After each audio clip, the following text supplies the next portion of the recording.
I mean, this game just owns, man, unless you're sort of predisposed to any sort of epileptic seizures, that is. Now, me and Gainground, we both go way back, man. I remember playing this game as I would just be browsing coolroms.com, downloading any ROM or any emulator that I could find, just playing these old-ass games, and that's where I first remember playing Gainground for the Sega Genesis.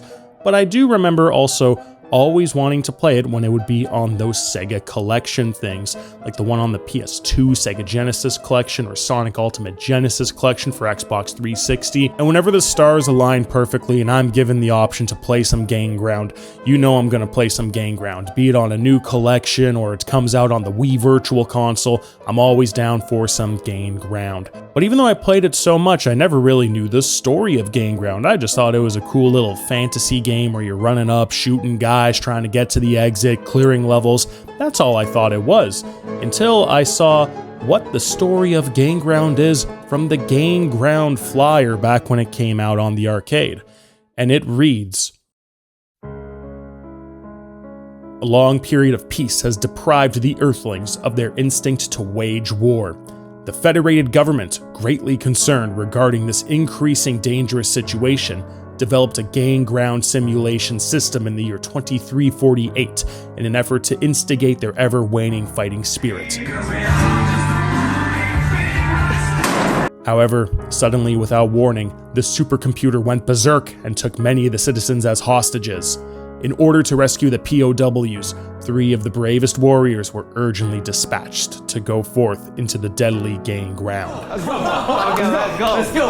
Let's go. Yo. Now, I didn't know any of that shit was a thing with this game, man. They don't tell you any of that stuff. But what Gainground is just a really fun top-down shooter. You know, it's similar to your Galagas, your 1942s, your 1943s, all those vertical shooters coming out back in the late 80s, early 90s.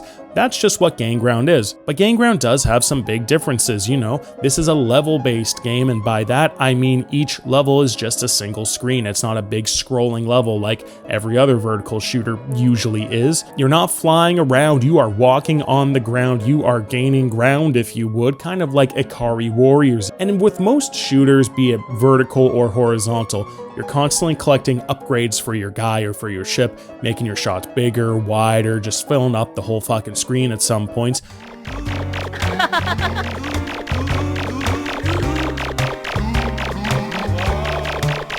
You don't have that, though, with Gainground. What you have is just tons and tons of guys. Fuck you. And the guy system that Gainground implements is super cool.